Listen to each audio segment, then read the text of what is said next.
Good morning, students. I hope you all are fine. So, in the last videos, we have discussed about the exercise 3.2 sum of 1 to 6 of exercise 3.2.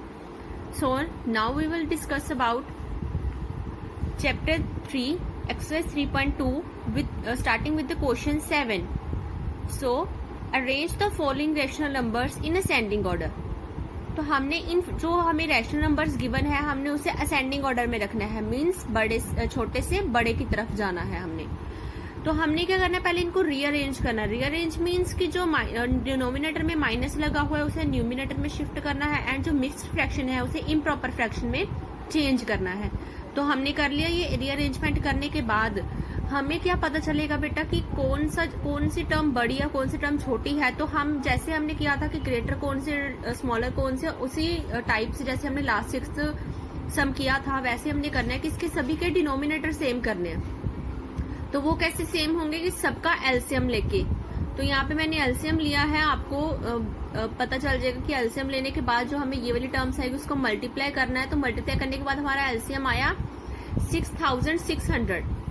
तो हमने सभी के जो denominator है वो इसी में चेंज करने हैं। अगर आपको नहीं पता चले कि 11 के टेबल पे ये कहाँ पे आता है तो आप सिंपली 6600 को 11 से डिवाइड कर दो। जो क्वेश्चन आएगा वही हमने क्या बना लेना है, जो क्वेश्चन आएगा। जैसे 600 क्वेश्चन आया है तो 600 से हमने इसे मल्टीप्लाई करना है। तो आपको इजीली पता चल जाएगा। आपने सबके डिनोमिनेटर सेम कर लेना है एंड उसके बाद आपने देखना है अगर डिनोमिनेटर सेम हो गए फिर उसके बाद आपने देखना है कि सबसे छोटी टर्म कौन सी है। हमने पहले सबसे हमें पता है कि जो 0 से लेफ्ट जाके क्या आती है, माइनस टर्म्स आती है और 0 से राइट जाके पॉजिटिव टर्म्स आती है। तो सबसे छोटी टर्म कौन सी होगी, नेगेटिव टर्म होगी। तो यहाँ पे नेगेटिव 2 टर्म्स है। तो मैंने आपको बताया था कि अगर कोई बड़ी टर्म विद नेगेटिव हो तो वो सबसे स्मॉलर होती है। तो सबसे स्मॉलर कौन सी हुई, ये वाली, क्योंकि ये इससे तो बड़ी है बट ये नेगेटिव साइन में है तो ये ज्यादा छोटी है।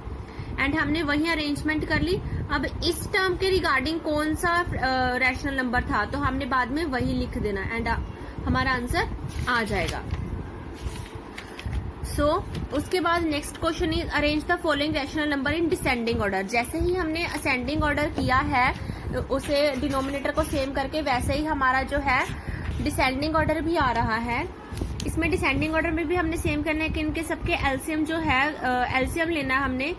एलसीएम लेने के बाद जैसे एलसीएम कितना आ रहा है 264 आ रहा है। तो हमने सबके क्या डिनोमिनेटर क्या कर देना है 264 पे चेंज करके फिर हमने देखना है सबसे बड़ी टर्म कौन सी है। सबसे बड़ी टर्म से हमने छोटी की तरफ जाना है डिसेंडिंग ऑर्डर में। तो उसी रिगार्डिंग हमने वो रैशनल नंबर भी लिख देना और हमारा आंसर आ जाएगा।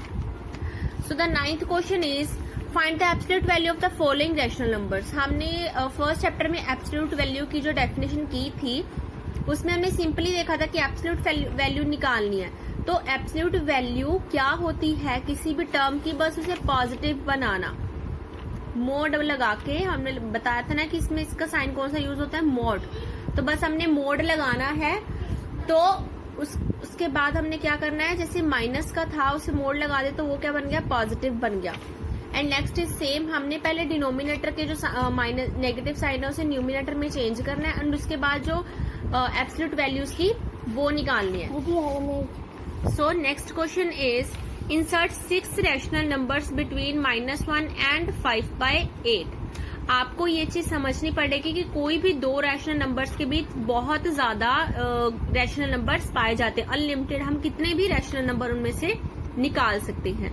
तो हम कैसे निकालेंगे रैशनल नंबर उनके बीच में से, पहले हम वही करेंगे, एलसीएम लेके हम दोनों को सेम करना है। हमने डिनोमिनेटर सेम करना है दोनों का। तो हमने वही किया, दोनों का एलसीएम लिया। 2 और 8 का एलसीएम लेंगे तो वो क्या आएगा, 8 आएगा। तो 1/2 को हमने किस में चेंज करें, 4/8 में हमने एलसीएम लेके डिनोमिनेटर को चेंज कर दिया। तो उसके रिगार्डिंग ही न्यूमिनेटर चेंज होगा। बेटा अगर हम डिनोमिनेटर चेंज करने के लिए जो चीज मल्टीप्लाई कर रहे हैं वही न्यूमिनेटर में भी सेम मल्टीप्लाई होगी। ऐसे नहीं है सिर्फ 4 को हम डिनोमिनेटर में मल्टीप्लाई करेंगे और न्यूमिनेटर में नहीं, हम दोनों साइड ही मल्टीप्लाई करेंगे। तो उसके बाद हम then multiply numerator and denominator by 7। हमने ये क्यों किया, 7 से दोबारा मल्टीप्लाई क्यों किया, क्योंकि हमारा क्या आ रहा था 4/8 एंड 5/8। तो ये तो मतलब 4 के बाद ही 5 आता, तो इसके बीच में तो कुछ भी नहीं आया, तो हम 6 रैशनल नंबर कैसे निकालेंगे? तो हमने क्या करना है, इसको हमने चेंज करना है दोबारा। अगर हम इसे 4/8 को हम मल्टीप्लाई करते हैं 2 से, दोनों को हमने 2 से मल्टीप्लाई करना है, 4/8 को भी और इसे भी, तो भी दोनों के बीच 6 रैशनल नंबर नहीं आएंगे, फिर भी इनके बीच 2 रैशनल या 3 रैशनल नंबर्स आएंगे। तो हमने मल्टीप्लाई करके देखते जाना है कि इनके बीच में क्या क्या डिफरेंस आ रहा है। जैसे आपको मैं करके दिखा देती हूँ कि 4/8 मल्टीप्लाई, अगर हमने इसे 2 से मल्टीप्लाई किया दोनों को, तो क्या आ गया, 4 2s 8 एंड 8 2s 16। और अगर हमने 5/8 को 2 से मल्टीप्लाई किया तो क्या आया, 5 2s 10 एंड 8 2s 16। तो इनके बीच में कितना डिफरेंस आया, 8 से लेके 10 तक, 8 से लेके 10 तक कितना डिफरेंस आया, 9 और 10, मतलब 2 रैशनल नंबर्स आए हैं सिर्फ इनमें। तो हमने निकालने क्या है, 6 रैशनल नंबर, तो हमारे तब भी नहीं आए, तो हम इसे 3 से मल्टीप्लाई करेंगे, देन 4 से 5 से 6 से, और हमें 6 तक भी 5 रैशनल नंबर आएंगे। और जब हम इसे 7 से मल्टीप्लाई करेंगे दोनों को, तब जाके हमारे पास 6 रैशनल नंबर आएंगे। तो आपको ये चीज ध्यान में रखनी पड़ेगी कि हमने मल्टीप्लाई करते जाना जब तक हमें सफिशिएंट रैशनल नंबर नहीं मिलते। तो हमने 7 से न्यूमिनेटर एंड डिनोमिनेटर दोनों को मल्टीप्लाई किया, तो ये आ गया 28/56, और 4/8 को हमने सॉरी यहाँ पे 5 आना था, 5/8 को भी हमने मल्टीप्लाई किया, वो क्या बन गया, 35/56। हमने ये दोनों टर्म्स को क्या है, मल्टीप्लाई कर दिया है, डिनोमिनेटर न्यूमिनेटर को 7 से। तो हमारी टर्म्स है 28 to 35। अब यही से काउंट कर लो, फिर ये क्या आ गया, 29 30 31 32 33 34 34 सॉरी। तो ये कितने आ गए, 1 2 3 4 5 6। तो ये क्या आ गया, हमारे 6 रैशनल नंबर्स आ गए इनके बीच में। नाउ द नंबर्स बिटवीन, तो हमने कौन से नंबर निकाले, 29 30 31 32 33 एंड 34। ठीक है, तो बस उसे भी हमने क्या न्यूमिनेटर में क्या रखना है, वही सेम जो हमारा डिनोमिनेटर था वही हमने डिनोमिनेटर में सेम रखना है, 56। तो 6 रैशनल नंबर कौन सा है इन दोनों के बीच में, 29 से 34 तक, ये आपका आंसर है। सो बेटा इससे नेक्स्ट है, state whether the following statement are true और false, give the reason in support of your answer. तो हमने आपको बता, तो इसमें फर्स्ट आ गया जो 11th हमारा, इसमें फर्स्ट आ गया rational number 17/5 lies to the left of 0 on the number line. इन्होंने बोला है जो 17/5 है, एक तो ये पॉजिटिव है, तो ये कहाँ पे लाई करता है, लेफ्ट साइड पे लाई करता है ये। बट हमें ये इन्होंने बोला कि लेफ्ट साइड में लाई करता है, बट हमें पता है कि नंबर लाइन में सेंटर में क्या आता है, 0 आता है। यहाँ पॉजिटिव टर्म्स और यहाँ पे नेगेटिव टर्म्स आती है, बट ये तो हमारा पॉजिटिव है, तो ये ऑब्वियस है कि राइट में ही लाई करेगा, नॉट लेफ्ट में। तो हम क्या बोलेंगे, दिस स्टेटमेंट इज फॉल्स। फिर हमने रीजन भी बताना है कि फॉल्स क्यों हुई, क्योंकि ये जो टर्म है ये पॉजिटिव टर्म्स है, दिस इज ग्रेटर देन 0। तो ये जो टर्म है किससे बड़ी है, 0 से बड़ी है, तो ये कहाँ लाई करेगी, राइट साइड में लाई करेगी 0 के। And next question is rational number -7/5 lies to the left of 0 on the number line. तो इन्होंने बोला है कि जो ये वाली टर्म है वो नंबर लाइन के लेफ्ट साइड में, लेफ्ट साइड मतलब नेगेटिव साइन में लेफ्ट साइड पे लाई करती है, या वाली साइड पे लेफ्ट साइड पे लाई करती है। तो हम बोलेंगे ऑब्वियस यस ये ट्रू है। क्यों ट्रू है, क्योंकि ये नेगेटिव है, तो लेफ्ट साइड पे कौन सी टर्म्स आती हैं जो नेगेटिव होती हैं। तो हमने इसका रीजन भी बताया कि जो ये वाली टर्म है वो लेस देन 0 है, तो लेस देन 0 है कि वो लेफ्ट पे ही आएगी अगर छोटी है 0 से भी। So it is lies to the left of 0। And third is rational number -17/5 lies to the right of 0 on the number line.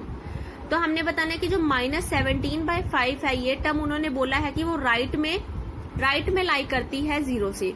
तो हमने वही चीज सेम रिपीट हो रही है बेटा कि जो नंबर लाइन के, आपने बस ये चीज आपको पता होनी चाहिए कि जो नंबर लाइन होती है, नंबर लाइन के जो राइट साइड में 0 के राइट साइड में जो होती है पॉजिटिव टर्म्स आती है, और 0 के लेफ्ट साइड में क्या आती है, नेगेटिव टर्म्स। बस आपने वही चीज देखनी है, नेगेटिव है तो उन्होंने बोला हुआ राइट साइड में, तो नो ये लेफ्ट साइड में आएगी, तो ये स्टेटमेंट क्या आ गई, फॉल्स आ गई। तो हमने बताया कि लेस देन 0 है। And next is rational number this and this lies on the opposite side of the zero on the number line. तो इन्होंने ये बोला है कि जो ये वाली टर्म है -17/5 एंड -7/5, वो कह रहे हैं कि ये ऑपोजिट साइड में लाई करती है। जैसे इनमें से एक टर्म राइट साइड में आ रही है और इनमें से एक टर्म क्या आ रही है, लेफ्ट साइड में आ रही है। बट आपको पता है ये भी नेगेटिव है, ये भी नेगेटिव है, ये दोनों कहाँ पे आएंगी, लेफ्ट साइड में ही आएंगी। तो हमने ये भी रीजन बताना है कि ये स्टेटमेंट फॉल्स है। क्यों फॉल्स है, क्योंकि ये दोनों टर्म्स क्या है, लेस देन 0 है, तो ये बोथ कहाँ पे आएंगी, लेफ्ट साइड पे आएंगी। The last is rational number -17/5 and -17/5 lies on the opposite side of the zero on the number line। तो इन्होंने बोला वही सेम चीज आ गई है। इन्होंने बोला हुआ कि ये भी जो नेगेटिव टर्म है, ये भी नेगेटिव टर्म है, ये अलग अलग आएगी, एक पॉजिटिव साइड आएगी और एक नेगेटिव साइड आएगी। तो हमने बताना है कि नहीं, ये स्टेटमेंट क्या है, फॉल्स है। क्यों फॉल्स है, क्योंकि दोनों ही लेस देन 0 है, तो वो दोनों कहाँ पे आएंगी, लेफ्ट साइड पे ही आएंगी। So students, I hope you all will understand. Thank you.